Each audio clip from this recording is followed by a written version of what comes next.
सुप्रमंतिकम हे कृष्ण करुणा सिंधु जगत्पते तप्तकांचनगौरांगे श्रीराधे वृंदावन वांछा कल्पतरुश्च कृपा सिंधुभ्यो च पतितानां पावनेभ्यो वैष्णवेभ्यो नमः। जय श्री कृष्ण चैतन्य प्रभु नित्यानंद श्री अद्वैत गदाधर श्रीवासादि गौर भक्तवृंद। हरे कृष्णा कृष्णा कृष्णा हरे हरे, हरे राम राम राम हरे हरे, हरे कृष्णा कृष्णा कृष्णा हरे हरे, हरे राम राम राम हरे हरे, हरे कृष्णा कृष्णा कृष्णा हरे हरे, हरे राम राम राम हरे हरे, हरे कृष्णा। तो इस संडे के यूथ क्लास में आप सभी का बहुत बहुत स्वागत है। इतनी बारिश होने के बावजूद भी आप सभी आए, यानी बहुत श्रद्धालु भक्त हैं। अच्छा पता है, हम हरे कृष्णा जब महामंत्र बोलते हैं तो दोनों हाथ ऊपर करते हैं, उसका मतलब क्या है? भगवान को शरणागति करना। पता है, जब पुलिस वाले जाते हैं किसी को गोली मारने के लिए तो हैंड्स अप, तो हाथ ऊपर कर देते हैं, यानी कि सरेंडर कर दिया। उसी प्रकार इस संसार के दुख तकलीफ से जब व्यक्ति जो फ्रस्ट्रेट हो जाता है तो अपने आप को भगवान को सरेंडर कर देते हैं कि मेरे पास और कोई ऑप्शन नहीं है। तो हमारा आज का टॉपिक है आकर्षक कृष्ण के अनगिनत गुण। ये सीजन 2 है। सीजन 1 चालू हुआ था, लेकिन सीजन 1 के अंदर में क्वेश्चन आंसर कुछ ज़्यादा हो गया, इसके लिए सीजन 1 कंप्लीट नहीं हुआ। तो सीजन 2 में हम वैसे ही चालू करेंगे। सबसे पहले यहाँ पे टॉपिक के अंदर में दिया गया है आकर्षण। आकर्षण का अर्थ क्या होता है? अट्रैक्शन। इंग्लिश में कहे तो अट्रैक्शन, और अट्रैक्शन मतलब खिंचाव और कोई प्रभाव। अट्रैक्शन, आकर्षण यानी किसी वस्तु के प्रति आकर्षित होना, वस्तु या किसी स्थान आकर्षण, तो उसे आकर्षण बराबर। कोई आकर्षण और लगाओ, वही आपने खिंचाव बोले, वही लगाओ। आकर्षण यानी वैसे इस संसार में आप सभी बहुत आकर्षित हो होंगे मेरे हिसाब से, बट आकर्षण का मतलब नहीं पता है। वैसे पता होगा पर बोल नहीं रहे। अट्रैक्शन यानी क्या होता है? किसी वस्तु के प्रति मोहित हो जाना, किसी भी वस्तु के प्रति मोहित हो जाना, उसे आकर्षण कहते हैं, है ना। कोई वस्तु होता है जो हमको बहुत पसंद आ जाता है, फिर क्या होता है कि खाते समय भी वही दिखता है, पढ़ते समय भी वही दिखता है, सोते समय भी वही दिखता है, जागते समय भी वही दिखता है। आप सभी इंटेलिजेंट हैं, सब पता होगा क्या बोल रहा हूँ। तो इस संसार के अंदर में लोग जो है सबसे ज़्यादा अट्रैक्ट किससे होते हैं? गर्ल्स से, है ना। इस संसार के अंदर में सभी जो है गर्ल्स से या स्त्री से बहुत अट्रैक्ट होते हैं। दूसरे किसी भी व्यक्ति से इतने अट्रैक्ट नहीं होते जितना गर्ल्स या स्त्री से होते हैं, क्योंकि वो सुख प्रदान करती है। वैसे आप देखा जाए तो आपको ऐसी भी सुख देती है, पंखा भी सुख देती है, लाइट भी सुख देती है, नहीं देती है? सब चीज़ें ना, संसार के अंदर जितनी वस्तु है वो सभी आपको सुख देती है। तो विचार कीजिए कि सबसे ज़्यादा अट्रैक्ट उनके पास से क्यों हो जाते हैं? कोई तो रीज़न होगा ना। सो रीज़न तो बहुत सारे हैं, एक सुख भी होता है, एक परम सुख भी होता है। तो इस संसार के अंदर व्यक्ति का नेचर ऐसा है कि वो किसी भी वस्तु से अट्रैक्ट होता है, क्योंकि जब तक इस संसार में व्यक्ति किसी भी वस्तु से अट्रैक्ट नहीं होगा तो उसका जीवन चलेगा ही नहीं, है कि नहीं? जब तक किसी वस्तु से अट्रैक्ट नहीं होगा तब तक उसका जीवन नहीं चलेगा। एक बिलो मंगल ठाकुर करके एक भक्त थे, बहुत बड़े, बिलो मंगल ठाकुर। तो एक बार क्या हुआ कि जब वो जंगल से गुजर रहे थे तो एक वेश्या को देखा, एक पुरुष के साथ वो आलिंगन कर रहे थे। सेम कंडीशन अजामिल जैसा ही है, तो आलिंगन कर रहे थे।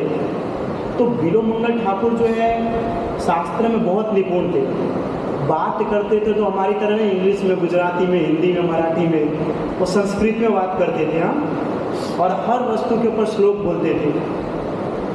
लेकिन ये इतना ज्ञान होने के बावजूद भी जब उस वेश्या और उस व्यक्ति को देखे तो उसके ऊपर अट्रैक्ट हो गया, आकर्षित हो गए। और फिर क्या हुआ कि उसी दिन उसके पिताजी का श्राद्ध का समय था, लेकिन वो सब कार्य कर रहा है, श्राद्ध के लिए जितने भी कार्य करना पड़ता है वो सब कार्य वो कर रहा है, कंटिन्यू, लेकिन मन कहाँ है? उस वेश्या और पुरुष के ऊपर में टिका हुआ है जो आलिंगन कर रहे थे, इतने शास्त्र में निपुण होने के बावजूद भी। अब विचार कीजिए, पूरा उसने कार्य किया, मन किसी में लगा ही नहीं है ना, सिर्फ कार्य किया। एक दो तरीके से होता है, एक जो होता है हम मन लगा कर कार्य करते हैं, और एक में क्या होता है कि मन नहीं रहता फिर भी करना पड़ता है। जैसे कि कभी कभी हम मोबाइल के अंदर में रील्स देखते रहते, इतना मज़ा आता है, हम मम्मी बोलते जा मार्केट से ले जा कर के टमाटर लेकर के आ जा, तो कैसा लगता है कि हाँ मम्मी इतना मस्त रील्स चल रहा है, उसमें टाइम पास। या मूवी का कोई अच्छा सीन आने वाला हो जस्ट ब्रेक के बाद, और मम्मी बोलते जा बाहर से लेकर के आ, तो कैसा लगता है? तो हमारा मन नहीं रहता फिर भी जाना पड़ता है। और एक होता है हमारा मन, कि मन से हम करते हैं। बहुत बार ऐसे कार्य होते हैं कि मन के अनुसार हम करते हैं, हमारा मन होता है तो करते हैं। तो दोनों में से कौन सा कार्य परफेक्ट होता है? जो मन से करते हैं वो कार्य परफेक्ट है, जो मन से नहीं करते वो कार्य परफेक्ट नहीं होता। मतलब वो कार्य को कार्य कहेगा भी नहीं और कहलाता भी नहीं होगा। वो क्या है कि हाँ किसी व्यक्ति के कहने पे चलो भाई कर दिया, लेकिन एक मन के द्वारा जो करते हैं वो अलग बात है। अभी जैसे कि आप सभी हैं, कोई नए हैं जो माला भी नहीं करते होंगे, जप नहीं करते होंगे, भगवान को जानते भी नहीं होंगे। अगर मैं बोलूँ कि आप जप कीजिए, साधना कीजिए, मंगला आरती आइए, अब उसका मन नहीं है, लेकिन मेरे कहने पर अगर आप कर रहे हैं तो उसका कोई अर्थ नहीं है। लेकिन वैसे तो हरिनाम ऐसा है कि मन हो या ना हो वो आपको खींच ही देगा, है ना, खींच ही देगा ऐसा। तो एक जो होता है कार्य मन के द्वारा किया जाता है, और दूसरा कार्य जो होता है मन के बगैर किया जाता है। तो मन के द्वारा जो कार्य किया जाता है वो बिल्कुल परफेक्ट होता है। तो बिलोमंगल ठाकुर ने अपने पिता का जितना भी श्राद्ध के अंदर काम किया वो सब बिना मन के किए, क्योंकि उसका मन लगा हुआ था वो वेश्या और पुरुष के ऊपर में क्या आलिंगन कर रहे थे। जिस प्रकार अजामिल का मन के अंदर घूम रहा था, वो सोच रहा था कि मैं दृश्य को नहीं देखूं, घूम जा रहा था, लेकिन फिर मन में आया फिर देखता है, फिर घूम जा रहा था, फिर मन में आया फिर देखता है। वैसे बिलोमंगल ठाकुर पूरा कार्य किया, लेकिन उसके मन में वो चल रहा है। अब क्या किया कि रात हो गई थी, श्राद्ध की काम पूरा कंप्लीट हो गया, तो रात को बहुत आंधी तूफान चलने लगे।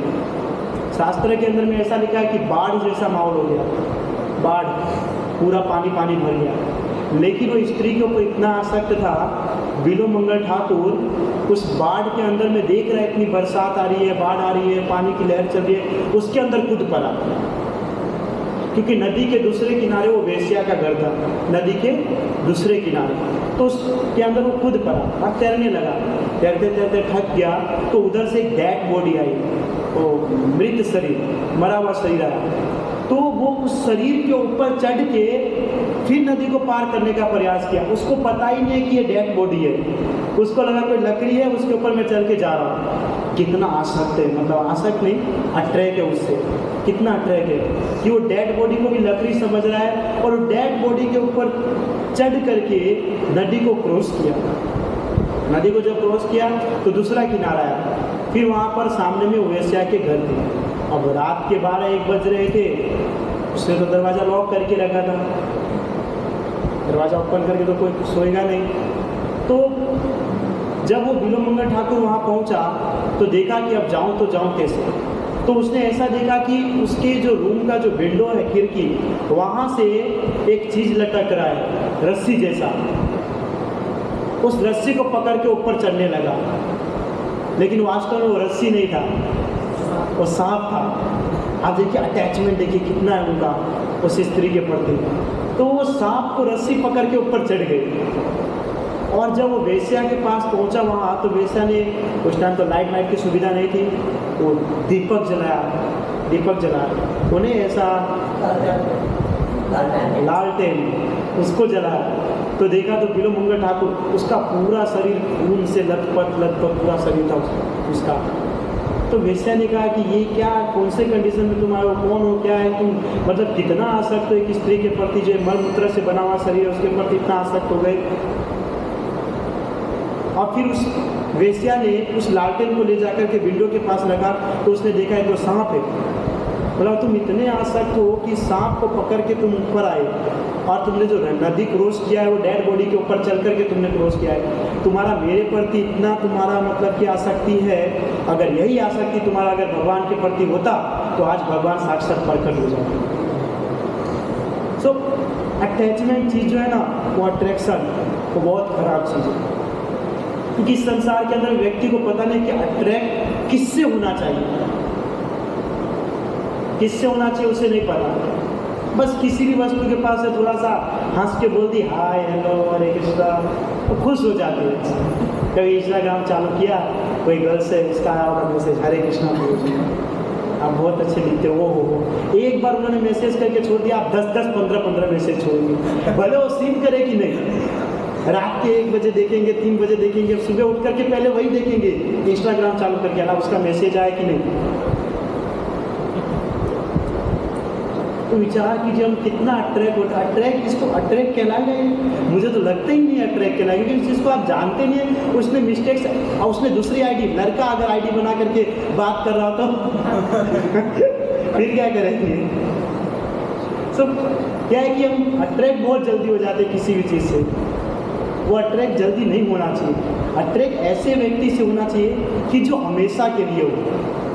ऐसे व्यक्ति से अट्रैक्ट होकर के क्या फ़ायदा जो कुछ समय के बाद चले जाने वाला, कोई फ़ायदा है नहीं है, बिल्कुल नहीं है। ऐसे प्रभुपाद जी एग्जाम्पल देते हो राजा का, कि राजा जो है जाता रहता है तो विधवा स्त्री जो रहती है उससे आसक्त हो जाता है। वो स्त्री को ऐसे कहती है कि मैं आपके साथ विवाह करना चाहता हूँ। अब राजा है, उन्होंने बोला तो स्त्री तो टाल नहीं सकती है, ठीक है कोई बात नहीं, आप 1 हफ्ते के बाद आइए। 1 हफ्ते के बाद राजा तैयार होकर के आता है, दरवाज़ा ठोकता है तो उसके अंदर से ओल्ड लेडीज निकलती है, बुढ़ी औरत। तो बोलती है वो लड़की कहाँ गई, तो बोला वो मैं ही हूँ। राजा कैसे ट्रस्ट करेगा, वो तो 25 साल की दिख रही थी, अरे 35 साल की है। तो बोला कि ये कैसे हो सकता है, बोला मैं ही हूँ। तो बोला कि तुमको है ना मेरे से प्यार नहीं, मेरी सुंदरता से प्यार था ना, तो जाओ मेरी सुंदरता वहाँ रखा हुआ है।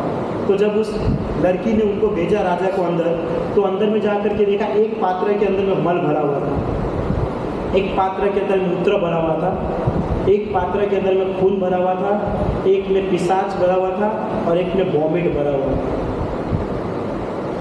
और राजा जैसे उस चीज़ को देखा, वॉमिट करते हुए खुद बाहर निकल गया वहाँ से। तो कहने का अर्थ क्या है कि ये शरीर जो है मल मूत्र खून पिशाच से भरा हुआ है, और इस शरीर के अंदर में कुछ भी नहीं है। ये तो क्या है कि देखिए मल मूत्र खून पिशाच से आपका शरीर बना है। अगर ब्रह्मा जी ऐसे ही छोड़ दे तो ये तो लिक्विड पदार्थ है, आपका शेप कैसे बनेगा, शेप बनेगा कैसे, शेप तो बनाना पड़ेगा ना, नहीं तो ये सब तो लिक्विड पदार्थ में निकल जाएगा। इसके लिए उसने ये चमड़ी को लगा दिया, इस चमड़ी को लगा दिया। आज जिसको देख करके बोलते हो तुमसा कोई प्यारा कोई मासूम नहीं, क्या चीज़ हो तुम्हें खुद मालूम नहीं, उसको ही नहीं पता, हमको पता वो क्या चीज़ है। तो इस चीज़ को देख करके हम अट्रैक्ट हो जाते हैं, जो बिल्कुल रॉन्ग है, बिल्कुल रॉन्ग है। एक कंडीशन से आप देखा जाए तो कुछ भी नहीं है इसके अंदर में। विचार कीजिए कोई सुंदर से सुंदर स्त्री क्यों ना हो, और उसका यहाँ से कट जाए, यहाँ से कट जाए, नाक से ऐसा निकलता हो, कान से ऐसा निकलता हो, थोड़ी सी चीज़ को आप देखोगे तो लोग कैसी निकल गंदी, तो ऐसा विचार आएगा। आता है कि नहीं आता है, तुरंत आता है। तो इस संसार के किसी भी वस्तु या व्यक्ति से अट्रैक्ट नहीं होना चाहिए। अट्रैक्ट होना चाहिए ओनली फॉर कृष्ण से, जो सर्वादर्शन है, कृष्ण से अट्रैक्ट होना चाहिए और किसी से नहीं, क्योंकि कृष्ण के अंदर ये सब चीज़ है ही नहीं। न उसका शरीर मल मूत्र खून पिशाच से भरा हुआ है, न ऐसा है कि एक दिन वो मर जाने वाले हैं, वो आजीवन रहने वाले हैं। और उनसे प्रेम करोगे ना तो ऐसे करोड़ों करोड़ों मिल जाएंगे। और नहीं, कामदेव जी आए थे नर नारायण को प्रभावित करने के लिए, तो भगवान ने अपने जांघ से अप्सरा को उत्पन्न कर दिया था। सबसे सुंदर अप्सरा कौन सी है, याद है किसी को नाम? उर्वशी। तो कहाँ से आई थी? तो भगवान ने जांघ से उत्पन्न किए थे। और उनको अट्रैक्ट करने के लिए आए थे कामदेव जी। भागवतम में फर्स्ट कैंटो के अंदर ही दिया गया है, 3रे अध्याय में। सो कृष्ण को अगर आप अट्रैक्ट करते हैं, कृष्ण को अपना आकर्षण बनाते हैं, तो कृष्ण आपको ऐसी हर चीज़ ऐसे ही दे देंगे, सब चीज़ देंगे, फिर कोई चीज़ की आपको जरूरत नहीं पड़ेगी। लेकिन मिस्टेक क्या करते हैं कि जो वस्तु है उसके पास नहीं जाते हैं और जो नहीं है उसके पास जाते हैं, तो फिर तो दुख होगा ही ना। नदी के किनारे हम जाते हैं, नदी के किनारे तो पता है कि ऊपर में दुकान है, नदी के किनारे किनारे दुकान है, लेकिन उसका जो दूसरा जो उसका वो रहता है ना आभास, वो पानी के अंदर दिखता है। तो बहुत सारे इंटेलिजेंट व्यक्ति होते तो पानी के अंदर कूदते वो चीज़ को लेने के लिए, तो मरेगा ही वो, है ना। तो ऐसे ही संसार के अंदर में भी ऐसे ही है। कैसे था, वेणु कवंतम अरविंद दलाय ताक्षम बरहावतंसम सीतांबुज सुंदरांगम कंदर्प कोटि कमनीय विशेष शोभम गोविंदम आदि पुरुषम रमम भजामि।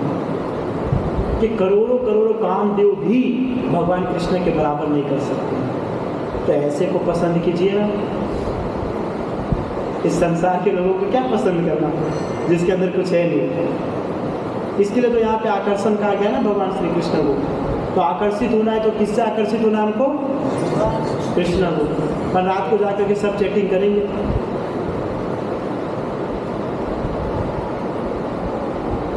तो एकमात्र आकर्षण होना चाहिए हमारा श्री कृष्ण के साथ और किसी के साथ। अभी है आकर्षक कृष्ण।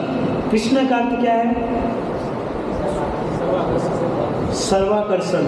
कृष्ण का अर्थ, आप एक पुस्तक है आत्म साक्षात्कार का विज्ञान, उसके अंदर में फर्स्ट में बताया गया है और परफेक्ट क्वेश्चन परफेक्ट आंसर, उसके अंदर में कृष्ण का अर्थ बताया गया है। कृष्ण का अर्थ है सर्वाकर्षण, जो सभी को आकर्षित कर सके। इस संसार के अंदर में कोई भी ऐसा व्यक्ति नहीं है जो सभी को आकर्षित कर सके। कोई है? बताइए।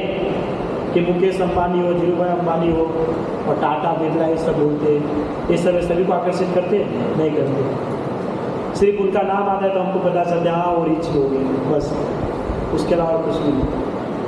फिर भी इस संसार के अंदर में लोग कृष्ण बन के घूमते हैं। बहुत सारे ऐसे केस आते हैं कृष्ण बन के घूमते है कुछ भी नहीं, दिखेंगे एकदम भैंस जैसे गेंडे, एकदम बड़ा पाँव खा के, और बोलेंगे हम कृष्ण हैं।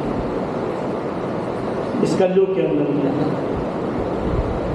जो एक व्यक्ति को आकर्षित नहीं कर सकते, तो आप कैसे उसको सर्वाकर्षण कह पाएंगे? लेकिन कहते हैं कि हम कृष्ण हैं। सो किसी के बोलने या करने से नहीं हो जाता। और व्यक्ति मानते कि उड़ीसा में एक कोई महाराज जी थे, महाराज जी या उसको सिंपल व्यक्ति कुछ भी बोल सकते हैं, वो कृष्ण बने थे। और आपको बताऊं, बहुत सारे माता जी वो रासलीला जैसे उसके गोल गोल घूमते थे। और यहाँ तक कि वो व्यक्ति जो है छोटे बच्चे की तरह, कृष्ण जैसे छोटा नहीं था, तो छोटे बच्चे बनकर के स्तनपान करता था वो। पुलिस वाले को पता चल गया, अभी जेल में सड़ रहे। इस संसार के अंदर में ये पॉसिबल ही नहीं है कि आप सभी को आकर्षित कर सके या कृष्ण का आप स्थान ले सकते। आप अपना स्थान नहीं ले सकते, कृष्ण का स्थान क्या लेंगे? आपका स्तर आपको पता है क्या? आपका स्तर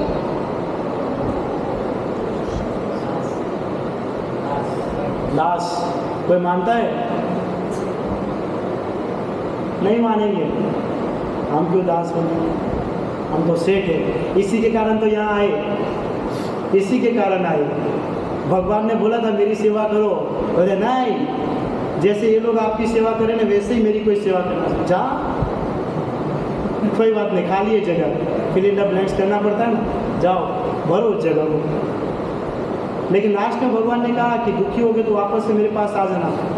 लेकिन हम इतने इंटेलिजेंट है कि दुखी होने के बावजूद भी नहीं जाते हैं, खुद ही आंसर ढूंढते रहते कि क्या होगा। तो क्या होता है कि अपना दुख का कारण भी खुद बनता है और दुख का निवारण करने का कारण भी खुद बनते हैं, लेकिन होने वाला कुछ भी नहीं।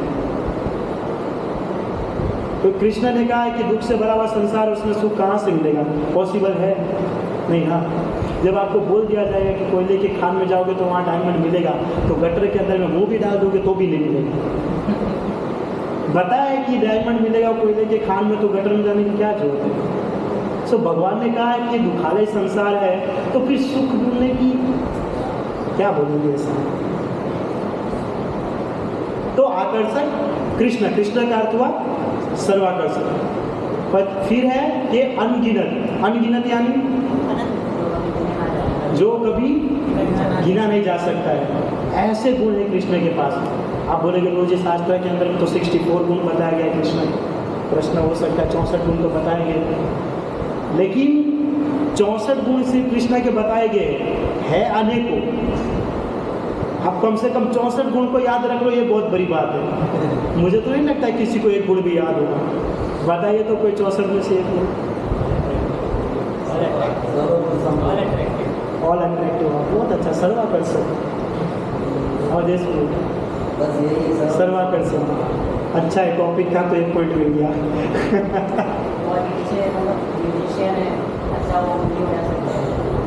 अच्छा मुरली बजा सकते हैं, बहुत सारे 64 गुण बताया गया है, लेकिन उसमें क्या है कि 64 से भी अधिक है। जिस प्रकार जब राजा परीक्षित को सुखदेव गोस्वामी बता रहे थे, नरक का वर्णन कर रहे थे, तो 21 नरक या 28 नरक मुख्य बताए। उसने कहा ना मुख्य 28 नरक है, उसके अलावा तो कितने सारे जो नहीं बताया गया है ना। तो इस प्रकार से बहुत सारे कृष्ण के गुण हैं, लेकिन बताया नहीं गया है। उसी प्रकार अगर बहुत बार कहा जाता है कि भगवान कृष्ण के अनगिनत गुण हैं, अर्थात कि भगवान कौन हुए? कृष्ण ही हुए। लेकिन बहुत बार हम किसको कहते हैं? भगवान विष्णु को कहते हैं कि नहीं? और बोलते बोझी भागवतम के अंदर प्रभुपाद जी ने बहुत जगह कोट किया है विष्णु विष्णु विष्णु हर जगह पे। लेकिन देखिए कंडीशन यही है कि जो कोई सेठ होता है ना, सेठ, हमारे रेगुलर यूथ तो एग्जाम्पल जानते हैं, बुधवार को हमने क्लास में लिया था गीता कोर्स में।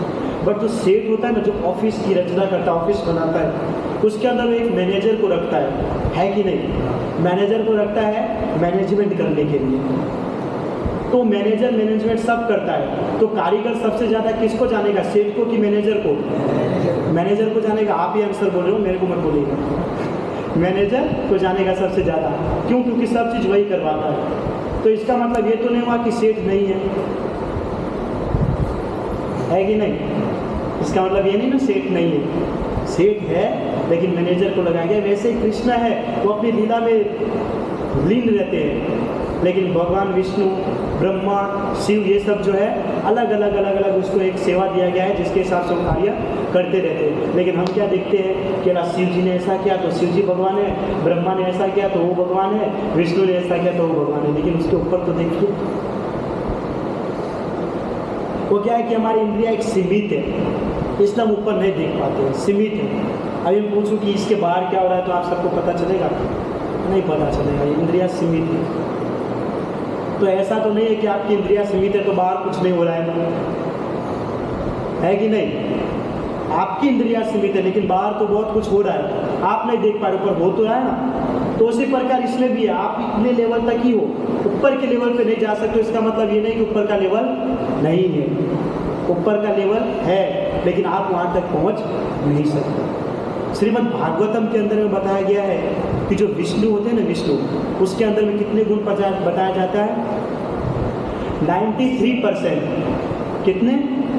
कृष्ण के 93% गुण बताए जाते हैं विष्णु के अंदर में, और वही शिव जी के अंदर में बताया जाता है 84%, 84, और ब्रह्मा के अंदर में 78% कृष्ण के गुण बताए जाते हैं। इस प्रकार डिवाइड किया गया है।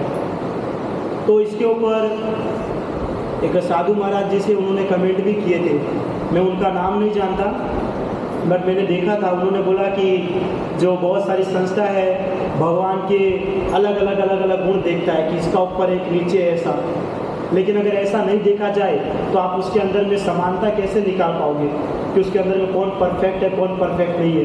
इस संसार के अंदर में विचार कीजिए कि कोई व्यक्ति है आज तक वो चप्पल सिलने का काम कर रहा है और उसको डायरेक्ट डायमंड कंपनी का मैनेजर बना सकते हैं, उसके गुण को देखना पड़ेगा कि नहीं? हाँ, कि डायमंड कंपनी में वो काम करता है और उसको जाकर के आप बोलोगे भैंस को चढ़ाओ, गाय को चढ़ाओ, तो ये पॉसिबल बन सकता है? नहीं हो सकता है।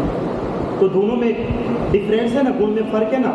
तो उसी प्रकार ब्रह्मा में, शिव में और विष्णु में फ़र्क है। तो मैंने बताया था विष्णु का 93%, शिव जी का 84% और ब्रह्मा 78%। बाकी 100 के 100% वो किसमें है? भगवान श्री कृष्ण में। इसलिए उसको कहा गया सर्वाकर्षण। मैं तो ऐसे भी कह सकते थे ब्रह्मा जी को सर्वाकर्षण, या शिव जी को सर्वाकर्षण, या विष्णु को सर्वाकर्षण, लेकिन कृष्ण के लिए ही श्री कहा गया है। तो भगवान कृष्ण के अनगिनत गुण तो हम अभी समझ लिए 64। तो अब हम क्लास चालू करेंगे। ये हमारा टॉपिक सिर्फ हुआ, ये टॉपिक था आकर्षक कृष्ण के अनगिनत गुण। अब क्लास स्टार्ट करेंगे। तो इससे पहले के सीजन में हमारा क्लास इतना चला नहीं। एक प्रभु जी आए थे ब्रह्मवादी, सो उन्होंने पूरे क्लास को ले लिए थे 6:30 बजे तक, तो उसमें क्लास नहीं चल पाया। तो उसमें कैसा है कि इससे पहले की जो सीज़न में हमारा हुआ, उसके अंदर में हमने ये सीखे हैं कि प्रत्येक व्यक्ति का या जानवर का एक निश्चित आयु होता है और आयु होने के बाद उसकी मृत्यु होती है। उसके बाद हमने उसके अंदर में सीखा कि बुद्धि जो है सबसे अधिक मात्रा में किसके पास होती है? मनुष्य के पास, जानवर के पास नहीं। क्योंकि प्रभुपाद जी जब न्यूयॉर्क के अंदर में क्लास देते थे, न्यूयॉर्क में क्लास देते तो बहुत सारे लोग वहाँ पर कुत्ता बिल्ली को लेकर के आते थे। तो प्रभुपाद जी ने एक ही वस्तु सबको कहा, एक ही वस्तु, कि मैं जो क्लास दे रहा हूँ वो आप समझ सकते हैं, भाई जंगली जानवर नहीं समझ सकते। तब से सबने जंगली जानवर को लाना बंद कर दिया। वो कहते हैं ना कि इंटेलिजेंट को इशारा ही काफ़ी है। तो ये टॉपिक हुआ और उसके बाद बताया गया था जड़ और चेतन के बारे में। जड़ और चेतन, जड़ पदार्थ किसे कहते हैं? जिसके अंदर इमोशन नहीं होता है ना, जिसके अंदर इमोशन नहीं होता उसे कहते हैं जड़ पदार्थ। जैसे एग्जाम्पल मोबाइल है, किसी वस्तु पर उसकी कोई असर ना हो, हाँ तो आगे बढ़ जाए। बिल्कुल, पंखा है, लाइट है, बहुत सारी ऐसी वस्तु जो जड़ पदार्थ है। और चेतन पदार्थ जो फील कर पाता है, वृक्ष भी हो सकता है उसके अंदर में आता है, पक्षी भी आते हैं, पक्षी भी आते हैं और मनुष्य भी आते हैं। तो ये सब जो होता है वो चेतन पदार्थ है। लेकिन प्रभुपाद जी कह रहे हैं कि भले हम चेतन पदार्थ हैं, लेकिन फिर भी हमको हमारे शरीर से कभी भी आसक्त नहीं होना चाहिए। क्यों? क्योंकि प्रभुपाद जी कहते हैं कि यह जो शरीर है यह एक कचरा है, शरीर एक कचरा है। तो इसका मतलब ये नहीं कल से सब कोई घर से अपना डस्टबिन भर के लाएंगे और आपके ऊपर डाल के जाएंगे तो ये शरीर आपका कचरा है। ऐसा नहीं, शरीर कचरा इसलिए है क्योंकि ये शरीर किससे बना है? माल मूत्र खून पिशाच ये सब चीज़ से बना हुआ, इसलिए शरीर कचरा है। लेकिन इसका इम्पोर्टेंस क्यों है? भक्ति की जा सके। लेकिन एक और पॉइंट है, आत्मा है इसके अंदर, इस शरीर के अंदर आत्मा है, इसके लिए इसका इम्पोर्टेंस है। अगर शरीर से आत्मा निकल जाए तो इस शरीर का कोई इम्पोर्टेंस नहीं है। जैसे कि एग्जाम्पल, हाँ, आप किसी भी पॉलीथीन के अंदर में गुलाब जामुन ले जा रहे हो भर करके, खाने की इच्छा हुई, मिलेगा नहीं। पॉलीथीन के अंदर में आप गुलाब जामुन लेके जा रहे हैं और और जैसे ही गुलाब जामुन डिश में निकाले, पॉलीथीन को डस्टबिन में डाल देते हैं, है कि नहीं? तो उसी प्रकार ये शरीर का भी ऐसा ही है कि जब तक शरीर के अंदर में आत्मा रहता है तब तक हम इस शरीर को मानते हैं, इम्पोर्टेंस देते हैं। लेकिन जैसे ही शरीर के अंदर से आत्मा निकल जाते हैं तो सभी लोग इसको जला करके राख कर देते हैं, इसी शरीर से बाहर आता है ना। तो ये शरीर एक कचरा है, कचरा है शरीर। इसलिए fancy hair style, funky jeans, तो जैकेट वैकेट ये सब नहीं पहनना चाहिए, कुछ होने वाला है नहीं। मेन जो वो शरीर के अंदर जो आत्मा है वो प्रमुख है ना, वो प्रमुख है और कुछ नहीं हो। तो बताया गया है कि अगर यह शरीर जो है चेतन है और इस शरीर के अंदर में आत्मा है तो इस आत्मा को शरीर के अंदर रखने वाला भी कोई होगा। शरीर के अंदर आत्मा है तो उस आत्मा को रखने वाला भी कोई होगा ना। तो वो कौन है? वो है परमात्मा, ईश्वर, जिसके जरिए हमारे शरीर के अंदर में यह आत्मा प्रवेश करता है। हमारे शरीर के अंदर जो आत्मा है उसको कहा जाता है अणु आत्मा, और भगवान को कहा जाता है विभु आत्मा। आप भगवत गीता रीडिंग करेंगे, दूसरे अध्याय के अंदर में पूरा विस्तार से बताया गया है। तो हम सब जो है वो अणु आत्मा है और भगवान जो है विभु आत्मा। लेकिन बहुत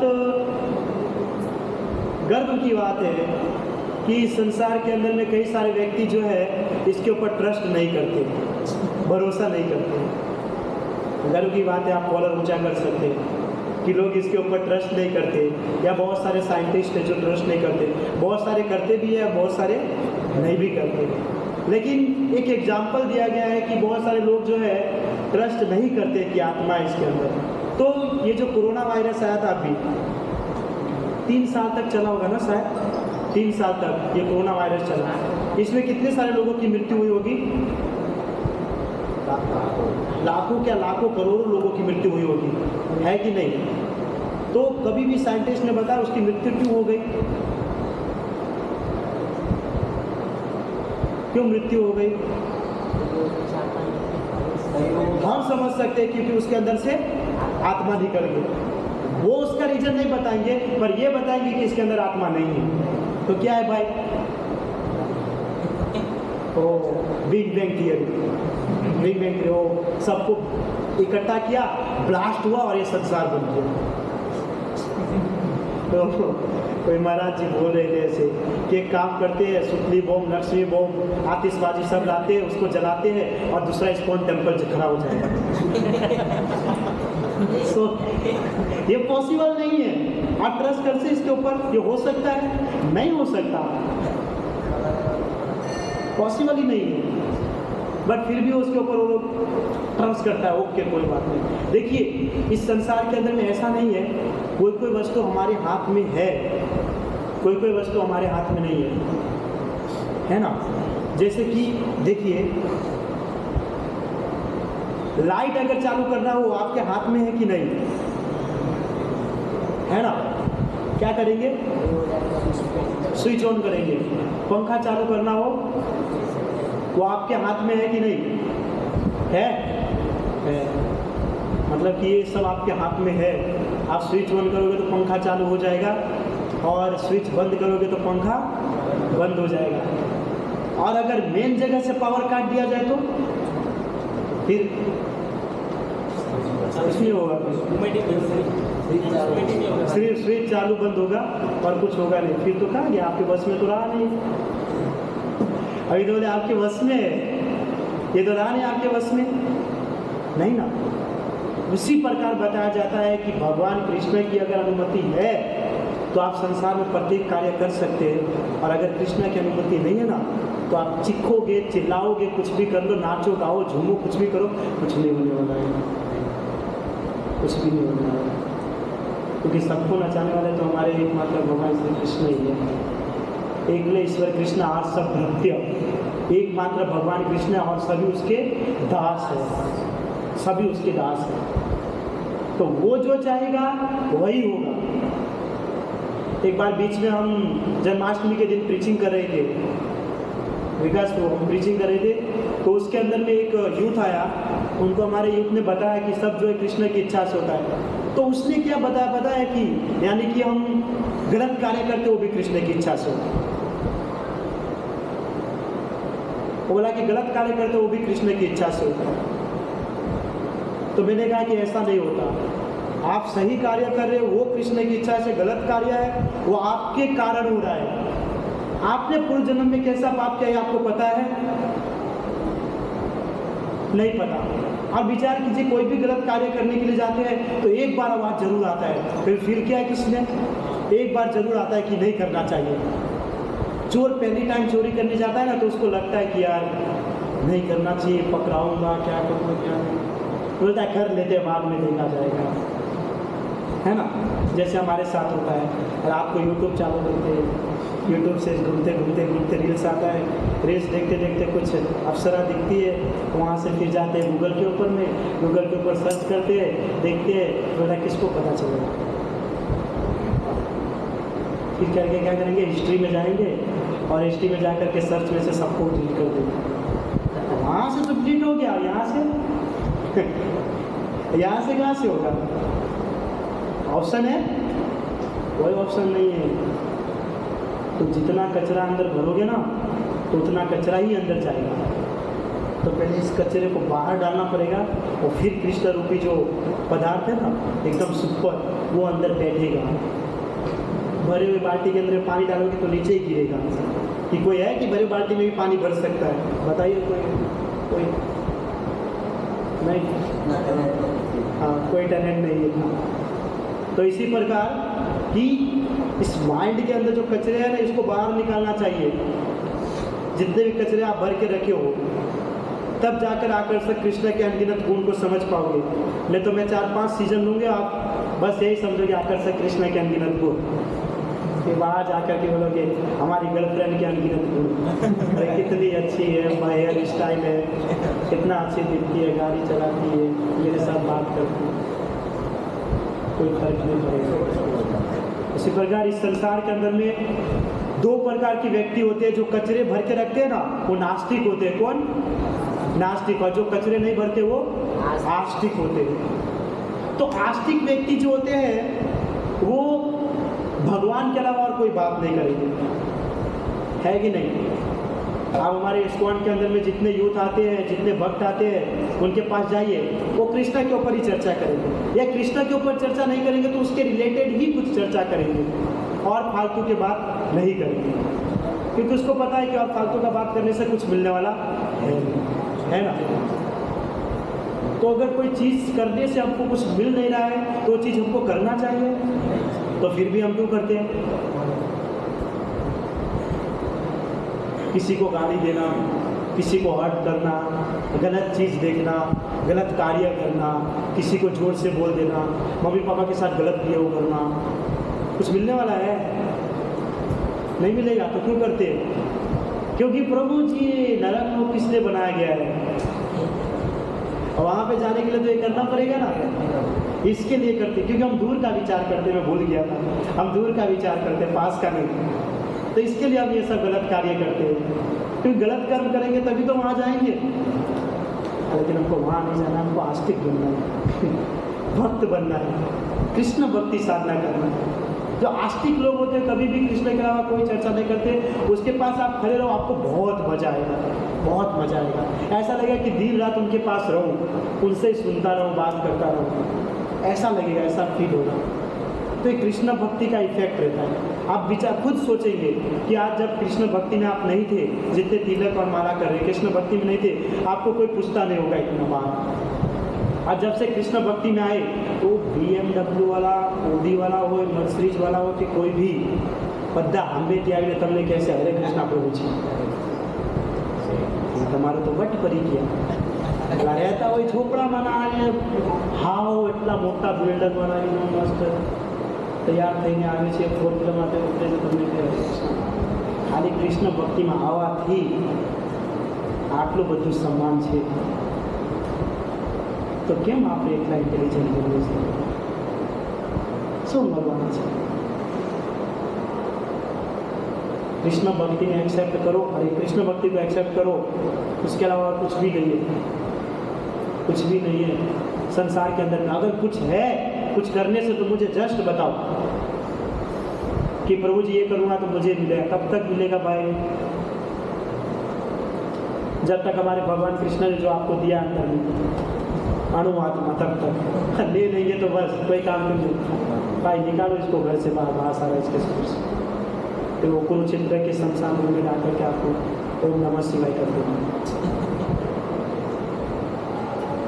इसके लिए जीवन मिला है तो कृष्ण भक्ति साधना करना चाहिए. देखिए हमारा टॉपिक है आकर्षक कृष्ण के अनगिनत गुण. आप बोलेंगे गुरु जी कौन सा टॉपिक चल रहा है? लेकिन ये शुरुआत है कि जब ये सब जानते जानते जानते आगे जाएंगे तब हम कृष्ण को पहचानेंगे. 2 सीजन और 2 सीजन के बाद आप कृष्ण को पहचानोगे, उसके बाद में कृष्ण के गुण की चर्चा करूँगा, क्योंकि हम कृष्ण को ही नहीं जानते हैं. तो जब तक किसी वस्तु को नहीं जानेंगे उसके ऊपर चर्चा कैसे किया जा सकता है? आपको पता ही नहीं कि इंजीनियर नाम का कोई वस्तु है या कोई शब्द है, तो आप उसके ऊपर चर्चा कर सकते हैं? नहीं कर सकते। या आपको अगर पता भी हो कि इंजीनियर नाम का एक शब्द है, लेकिन आपको उसके बारे में कुछ पता है तो कुछ बोल सकते हो? नहीं बोल सकते हो। 5 फ्रेंड खड़े रहेंगे, 4 को पता है इंजीनियर का अर्थ क्या है, तो चारों चर्चा करेंगे, और आपको नहीं पता है तो ऐसे बोलते रहेंगे, सुनते रहेंगे। भाई तो कुछ क्यों नहीं बोल रहा है? बस ऐसे ही थोड़ा मैं सोचता हूँ सुन लेता हूँ, मेरे को ज़्यादा बोलने की आदत नहीं। तुझे पता ही नहीं है तो बोलेगा क्या? पता रहेगा तो बोलेगा ना, पता ही नहीं तो क्या बोलेगा? तो इस प्रकार संसार के अंदर में जो है मनुष्य जीवन मिला है तो एकमात्र कृष्ण भक्ति साधना के लिए मिला है, और कुछ भी नहीं। सिंपल एक ही मिनट में जानिए। देखिए, बिल्ली, कुत्ता, शेर, बाघ, चीता वो जप नहीं कर सकते हैं, मंदिर नहीं आ सकते हैं, भागवतम क्लास नहीं ले सकते, सब सेटिस्फाई है, परफेक्ट है, लेकिन आप सब कर सकते हो, कर सकते हो ना?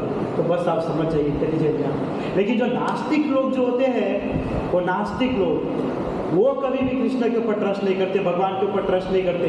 उसको लगता है संसार के अंदर में कुछ है ही नहीं। उसका एक ही निर्णय रहता है, कुत्ता बिल्ली की तरह जियो, खाओ पियो और लास्ट में मर जाओ। ये कोई जीवन है? नहीं है। कुत्ता सुअर को देखिए, रोड के ऊपर में ऐसे ही नग्न अवस्था में घूमता रहता है। कभी देखा कुत्ता चड्डी पहन के घूम रहा है? कि कोई सुअर टी शर्ट पहन के घूम रहा है, ओह सुअरी कैसी हो? कभी ऐसा हुआ है? नहीं हुआ। वो नग्न अवस्था में घूमता है। आप घूम सकते हैं? नहीं घूम सकते। कुत्ता होता है, सुअर होता है, कभी भी सेक्स करते हैं किसी भी साथ, उसके रिलेशन में हो, बहन हो, भाई हो, कोई भी हो, सब चलता है। ये पॉसिबल है? नहीं है, क्योंकि हम इंसान हैं, ये सब नहीं किया जा सकता। तो नास्तिक जो लोग होते हैं ना, उसको सब चलता है, बहुत चलता है। बहुत सारे ऐसे धर्म है जिसके अंदर में बहन के साथ ही मैरिज कराया जाता है, बहुत सारे ऐसे हैं, ओके डन, बहुत सारा ऐसा होता है। लेकिन ये सब नहीं करना चाहिए, ये सब गलत चीज़ है। जो रूल्स है वही करना चाहिए, लेकिन रूल्स को समझने के लिए पहले आपको आस्तिक बनना पड़ेगा, भक्त बनना पड़ेगा, तब वो रूल्स को समझोगे। आप भक्त बनकर के आप उस रूल्स को नहीं समझते। और फिर क्या होगा विचार पता है कि नास्तिक लोग ऐसा सोचेंगे कि यार ये मनुष्य जीवन मिला तो यहीं पे ऐश मौज कर लेते, पूरा बैकुंठ धाम जाएगा, वहाँ पे तो सिर्फ एक लाइट रहता है, एक प्रकाश रहता है, उसमें जाकर के बैठने से अच्छा है कि मैं यहीं पे रहूँ। तो भाई तू अपने आप से इंटेलिजेंट बन जाएगा, कुछ पढ़ेगा तो पता चलेगा ना, खुद ही सब विचार कर लेते हैं। कोई शास्त्र में नहीं लिखा है कि बैकुंठ के अंदर में सिर्फ प्रकाश है, लेकिन उसको लगता है कि वहाँ पे सिर्फ प्रकाश है, वहाँ पे बैठे रहेंगे, उससे ऐसा यहाँ ऐश मौज कर लेते। खुद से कभी भी इंटेलिजेंट नहीं बनना चाहिए। भागवतम के अंदर में एक श्लोक बताया गया है, वदंती तत्व विषय तत्व यज्ञान मध्यम ब्रह्मेति परमात्मेति भगवान इति शब्दते। ये कई बार मैंने क्लास के अंदर में बताया गया है, और इस क्लास के अंदर में मैं आपको वापस से बता रहा हूँ कि भगवान का 3 प्रकार से स्वरूप होता है, एक ब्रह्म के रूप में, दूसरा परमात्मा के रूप में, और तीसरा भगवान के रूप में। ये तीनों के तीनों स्तर जो है भगवान का ही है। भगवान श्री कृष्ण गोलोक में वास करते हैं, और उसके शरीर से जो प्रकाश निकलता है वो पूरे के पूरे आध्यात्मिक जितना धाम है उसके अंदर में पड़ता है, उसका इफेक्ट, चाहे वो स्वर्ग लोक हो, ब्रह्म लोक हो, शिव जी का लोक हो, या बैकुंठ लोक हो, और साकेत धाम हो, जगन्नाथपुरी हो, गोकुल हो, वृंदावन हो, सब पर किसका इफेक्ट पड़ता है? कृष्ण के प्रकाश का, और किसी का नहीं। वहाँ पे कोई भी प्रकार का लाइट पंखा ऐसी नहीं है या फ्रिज नहीं है, वहाँ पे सब भगवान की इच्छा से चलता है, सब भगवान के प्रकाश से चलता है। लेकिन व्यक्ति क्या समझता है कि वो प्रकाश को देखता है तो उतना ही इनफ है। अच्छा, एक सिंपल एग्जांपल है, कभी कभी ऐसा होता है कि हम रूम में बैठे रहते हैं ना, तो कोई जोर से पत्थर मारता है हमारे कांच के ऊपर, है ना, हमारे कांच के ऊपर बहुत जोर से पत्थर मारते हैं। तो उस समय आप पत्थर को क्यों नहीं बोलते हो कि भाई तू क्यों मेरे पास आया?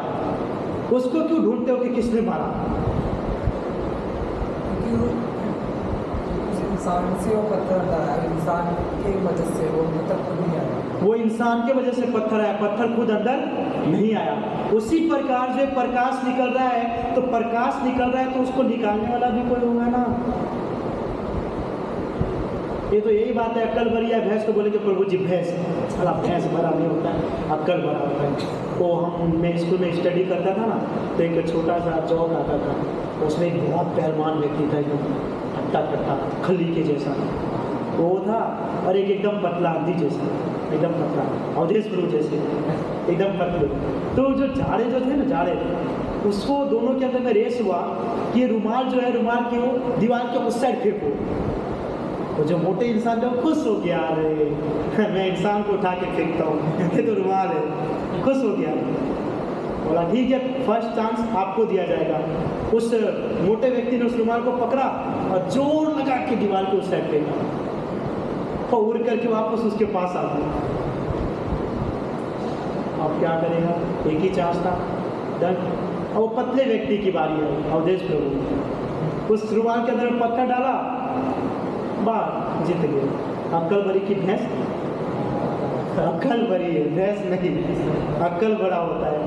तो वैसे ये लोग क्या सोचते हैं कि मैं जो सोच रहा हूँ वही बराबर है, उसके बाद वो समझते नहीं है, जानते नहीं है कि अगर कोई ईंट आ रहा है तो ईंट को फेंकने वाला कोई है, तो इस प्रकार जो प्रकाश आ रहा है तो प्रकाश को बनाने वाला है, उसको निर्मित करने वाला कोई होगा नहीं, होगा ना।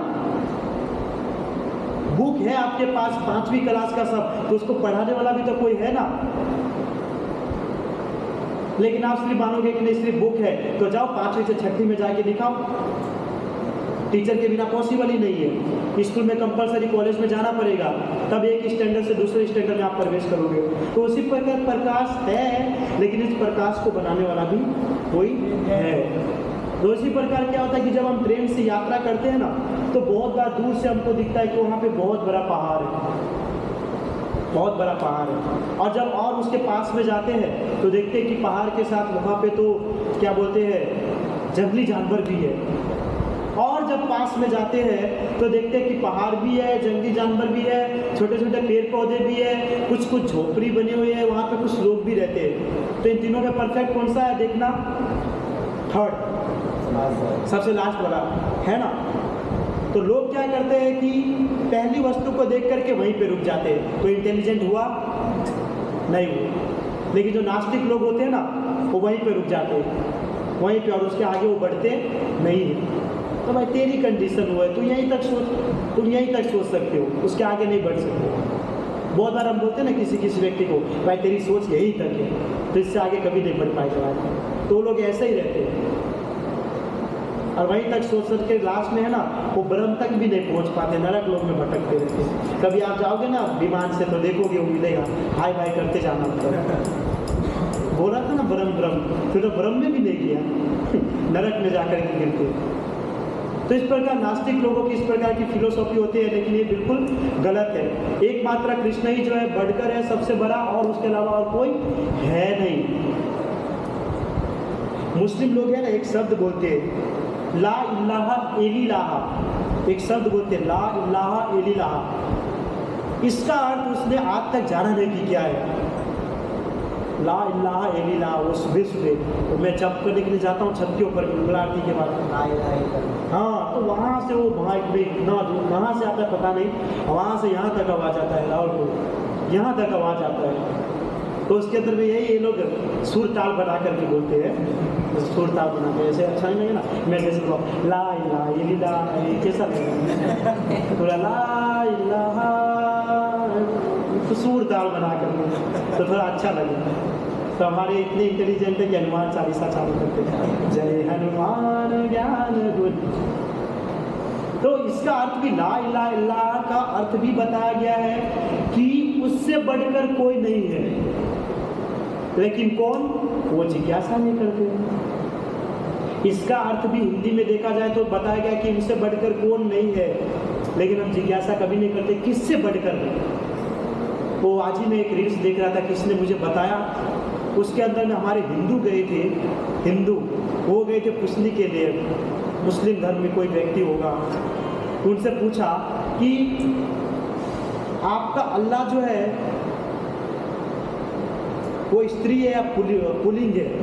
पुरुष है कि स्त्री है, ऐसा उन्होंने क्वेश्चन किया था, स्त्री है कि पुरुष है। अब वो कुछ बोल ही नहीं रहे, बता ही नहीं रहे। वो बोल रहे हैं कि ऐसा नहीं है कि किसी व्यक्ति को कपड़ा पहना देंगे तो स्त्री या पुरुष हो जाएगा। वो ऐसा बता रहे हैं किसी भी चीज को कपड़ा पहना देंगे तो स्त्री पुरुष नहीं गिनाएगा। कैसे नहीं गिनाएगा? अगर आप बोले उसके आँख कान नाक मुंह है तो कोई तो होगा ना, आप सब इंटेलिजेंट, कोई तो होगा कि मैं ही ऐसा गधा हूँ, कोई तो होगा ना। बोले आँख कान नाक मुंह है लेकिन वो बता नहीं सकते कौन, कोई तो होगा। फिर उन्होंने क्या किया, वो हिंदू को क्या एग्जाम्पल दिया पता है? कुर्सी का एग्जाम्पल दिया। कुर्सी के अंदर में कपड़ा पहना दिया, बोलता आप बताओ ये स्त्री है कि पुल्लिंग है, पुरुष है? ये कौन सा फिलोसॉफी पर, हाँ कौन सा फिलोसॉफी? जो वो निर्जीव पदार्थ है, जड़ है, जड़ पदार्थ, उसके अंदर आप कपड़ा पहनाओ कि नहीं पहनाओ, उसको ना घूमने खुश हो जाएगा, अरे मेरे को पैंट शर्ट पहना दिया, चलो आज दर्शन आरती अटेंड करते हैं, संध्या आरती मेरी, उसको कोई इफेक्ट नहीं है। जीवित व्यक्ति होता है उसी को फर्क पड़ता है ना। डन, कोई बात नहीं, हम लोग भी समझदार हैं, हम समझते हैं, कोई बात नहीं, ठीक है, ओके जी, हमारा 10 अपराध में हुआ अपराध है, 8 समझाने व्यक्ति को हरिनाम की महिमा का उपदेश देना भी अपराध। सो समझे तो ठीक है, नहीं समझे तो हरे कृष्ण। नहीं तो अगर हम हर चीज़ को हर व्यक्ति को समझा देंगे तो बेचारा यमराज को अपना घर छोड़ना पड़ेगा, उसके लिए भी तो कोई रहना चाहिए, है कि नहीं? तो लास्ट पॉइंट है एक सिंपल सा, कि भगवान जो है परम पुरुष है और उसको 3 रूप से जाना जाता है। पहला होता है लीला पुरुष, जिसके अंदर में विष्णु आते हैं। लीला पुरुष होता है जिसके अंदर में विष्णु आते हैं। विष्णु के 3 स्वरूप है, महाविष्णु, गर्भोदक्षाय विष्णु और शिरोदक्षाय विष्णु। महाविष्णु के शरीर से बहुत सारे ब्रह्मांड प्रकट होते हैं और गर्भोदक्षाय विष्णु क्या करते हैं, उस ब्रह्मांड में प्रवेश करते हैं, जिसके कारण उस ब्रह्मांड में 75% पानी की मात्रा आती है। और वही गर्भोदक्षाय विष्णु के नाभि से एक गुलाब का या कमल का फूल निकलता है, जिसके अंदर से ब्रह्मा जी प्रकट होते हैं। और वही गुलाब और कमल का फूल किसी को नहीं चाहिए, तो ब्रह्मा जी को निकलने के लिए बना था, तुम्हारे लिए नहीं बना, तो वो करते। और शिरोदक्षाय विष्णु जो होते हैं वो हमारे हृदय में, नमात्म प्रदीपाय साक्षी ने परमात्मा ने। भागवतम में गजेंद्र मोक्ष की कथा में गजेंद्र कहते हैं कि परमात्मा जो है साक्षात रूप में यहाँ बैठा हुआ है, ताकि नरक में आपका कोई तो होना चाहिए ना, बताने वाला कि हाँ इसने ऐसा किया, हाँ साक्षी, तो बैठे हैं। बाकी ऐसे तो सूर्य चंद्र हवा पानी वायु सब है, लेकिन एक परमात्मा बैठे रहते हैं। और यही जो शिरोदक्षाय विष्णु जो है वो अलग अलग रूप लेते हैं, भगवान का अलग अलग रूप लेते हैं, जिसके अंदर वो कृष्ण का भी रूप लेते हैं, यही विष्णु। इसका मतलब ये नहीं हो जाता है कि विष्णु बहुत बड़े हो गए। पहले इनको ये सोचते थे विष्णु आया कहाँ से, वो नहीं सोचते हैं, पर हम ये सोचेंगे कि नहीं प्रभु विष्णु से कृष्ण आए, क्योंकि जस्ट मैंने कहा कि हमारी इंद्रिया सीमित है, इसके बाद नहीं सोच सकते। तो जितने तक आपकी सोच रहेगी उतने तक ही आप सोच पाओगे। उसके कारण या उसके मतलब ये नहीं कि मतलब कि उसके ऊपर कुछ नहीं होगा, है, लेकिन वो चीज़ को आप नहीं जानते। पहला हुआ लीला पुरुष, दूसरा है मर्यादा पुरुषोत्तम। मर्यादा पुरुषोत्तम कौन है? भगवान श्री राम, है ना। भगवान श्री राम वो मर्यादा में रहते हैं, वो कभी इधर से उधर नहीं करते। सीता जी के साथ तो सीता जी के साथ ही, कृष्ण के जैसा नहीं, है ना। कृष्ण देखेंगे यहाँ नजर देंगे। और एक बार हुआ ऐसा, एक स्टोरी थी, वो कृष्ण जो है ना बछड़े को चढ़ाने के लिए ले जा रहे थे, तो बछड़े को चढ़ाना था, तो ये मार्ग से जाएंगे तो वन आएगा और इस मार्ग में प्रवेश करेंगे तो गोपियों का घर आएगा। तो कृष्ण जब जा रहे थे ना, तो उधर देखिए तिरछे नजर से गोपी खड़ी है, तो बछड़े को है ना मार करके इस साइड लाने लगा, ले जा रहा था वन में इस साइड। और जब गोपी ने देखी तो बोले अरे यार, ये बछड़े को मैं सीधे ले जा रहा हूँ तो ये इस साइड घूम रहा है। ले खुद हो जा रहे हैं, लेकिन वो बछड़े का नाम दे रहे हैं। बेचारा बछड़ा भी सोचता होगा मैं सीधे जा रहा हूँ, मार करके मुझे वहाँ ले जा रहे हैं। और जब गोपी देख लिए तो बोले ये लोग जा रहे हैं जान कुछ के। तो हमारे कृष्ण ऐसे। तो पुरुषोत्तम जो है, पुरुषोत्तम मर्यादा पुरुषोत्तम वो किसे कहा जाता है? भगवान श्री राम को। और जो पुरुषोत्तम है, जो एकमात्र शब्द है पुरुषोत्तम, पुरुषों में उत्तम सर्वश्रेष्ठ, उसके जैसा और कोई नहीं, वो है एकमात्र भगवान श्री कृष्ण। तो तीन हुआ, लीला पुरुषोत्तम उसमें आएगा भगवान विष्णु, मर्यादा पुरुषोत्तम श्री राम, और एकमात्र पुरुषोत्तम भगवान श्री कृष्ण। तो इस प्रकार से है भगवान श्री कृष्ण के बहुत सारे गुण और बहुत सारी लीला। और नेक्स्ट क्लास में हम और इसी क्लास को आगे बढ़ाएंगे और उसमें सीखेंगे कि भगवान कृष्ण परम है तो किस प्रकार है, किस प्रकार उसका गुण है जो अन्य देवी देवता में नहीं है, जो आप लोग इस्कॉन वाले बोलते हो सिर्फ कृष्ण को मानो। तो सब हम जब हमारा संडे आएगा तब हम सीखेंगे। किसी का कोई प्रश्न है तो पूछ सकते हैं। हाँ बोलिए।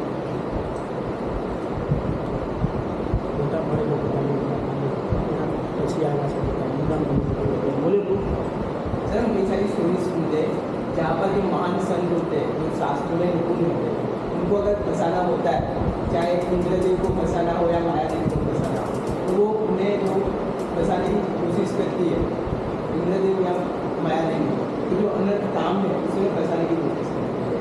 तो इतने महान संत जो शास्त्रों में इतने निपुण है, उतना ज्ञान होने के बाद भी लस में क्यों फंसते हैं? देखिए प्रभु, एक सिंपल सी वस्तु है, इस संसार के अंदर में कोई भी व्यक्ति जो है वो माया के बाहर नहीं है। चाहे वो बड़े से बड़े संत हो या देवी देवता ही क्यों ना हो, वो माया से बाहर नहीं है। आपने तो संत की बात की है ना, जब भगवान श्री कृष्ण ने मोहिनी अवतार लिए तो भगवान कृष्ण, अरे भगवान शिव जी आसक्त हो गए थे। आप क्या करें?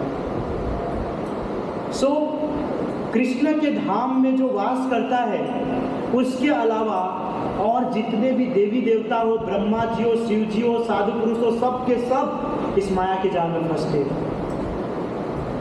इसीलिए तो कहा जाए कि मनुष्य जन्म हमारा सबसे सर्वश्रेष्ठ है। क्यों? बोलेंगे प्रभु जी यही तो सबसे खराब जीवन है, अभी जस्ट आपने कहा अभी बोलो सर्वश्रेष्ठ है।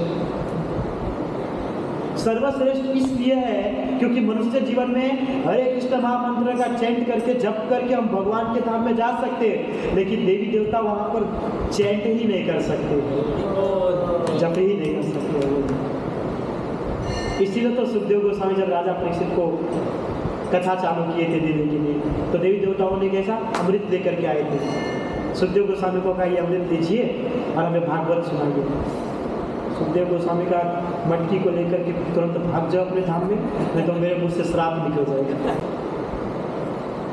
सो कोई भी व्यक्ति कृष्ण से अगर दूर है, कृष्ण भूलि से ही जीव, चैतन्य चरितामृत में श्लोक है, कृष्ण भूलि से ही जीव अनादि बहिर्मुख, कृष्ण भूलि से ही जीव अनादि बहिर्मुख, अतएव माया तारे दे संसार दुख। कि जो व्यक्ति कृष्ण से विमुख हुआ, कृष्ण से विमुख कब होगा? जब कृष्ण के धाम में नहीं रहेगा, है कि नहीं? है ना? बाकी ब्रह्म लोक में रहे, शिव लोक में रहे, मृत्यु लोक में रहे, कोई भी लोक में रहो, सत्य लोक में रहे कि तपो लोक में रहे, या अतल बितल सुतल तलातर या रसातल के अंदर में, पाताल के अंदर में, किसी भी लोक के अंदर में रहे, लेकिन कृष्ण भूलि से ही जीव, कृष्ण को छोड़े तभी तो इस अलग अलग लोक में है ना। तो कृष्ण भूलि से ही जीव अनादि बहिर्मुख, अतएव माया तारे दे संसार दो। और जैसे ही कृष्ण को भूलता है, माया देवी तैयार रहती है अपने तीर को लेकर के, आ गया मेरे पास, आओ स्वागत है तुम्हारा। मैं एक श्लोक बोलता हूँ, सर्वधर्म परित्यज्य, वो कृष्ण भी कहते हैं, महादेवी भी कहते हैं सर्वधर्म परित्यज्य। तो हम महादेवी का श्लोक को एक्सेप्ट करते हैं, हाँ सबको छोड़ करके तुम्हारी शरण में आता हूँ, और कृष्ण को छोड़ देते हैं। सो इस प्रकार से। सर एक क्वेश्चन और है सर, अगर मैं नॉलेज गेन करता हूँ तो अज्ञान हट जाता है। अब ऐसा कहा जाता है कि अज्ञान के कारण आसक्ति आती है, तो अगर पूर्ण ज्ञान होता है तो जो फंसने की चीज़ें देखते हैं महान संत प्लस देखिए प्रभु, हो सकता है ऐसा आपकी परफेक्ट है। देखिए प्रभु, ज्ञानी व्यक्ति हो या अज्ञानी व्यक्ति हो, अज्ञानी व्यक्ति जो है पूर्ण रूप से माया में फंसता है। ज्ञानी व्यक्ति होता है उसको नॉलेज रहता ही है। आप विश्वामित्र को ले लीजिए, भले वो अप्सरा आई थी उसको डाइवर्ट करने के लिए, लेकिन जब उसको पता चल गया तो फिर से उसमें लग गया। सौबरी मुनि जब पानी में तपस्या कर रहे थे, मछली के मैथुन को देखा तो आसक्त हो गए। राजा मानधाता जो सूर्यवंश के भगवान राम के कुल के थे, उसके 50 पुत्री के साथ विवाह किया, लेकिन उसके बाद लास्ट में वापस से भगवान की भक्ति में लग गए। सो उसी प्रकार से इस संसार में भी ऐसा। अर्जुन की बात ले लो, अर्जुन ने कहा ना, चंचलम मन कृष्ण परमाति बलवंतिदम तस्याहम निग्रहम हमें वायु सुदुष्कर्म के कृष्णा, मैं एक बार इस वायु को वश में करने का प्रयास कर सकता हूँ, लेकिन अपने मन को नहीं कर सकता। तो हम तो उससे तो कितने 0/0 है। तो भगवान ने क्या कहा, अभ्यास तो कौन दिया, अभ्यास करो। अभ्यास करते करते करते एक दिन ऐसा आएगा कि तुम सब भगवान के नाम जाएगा,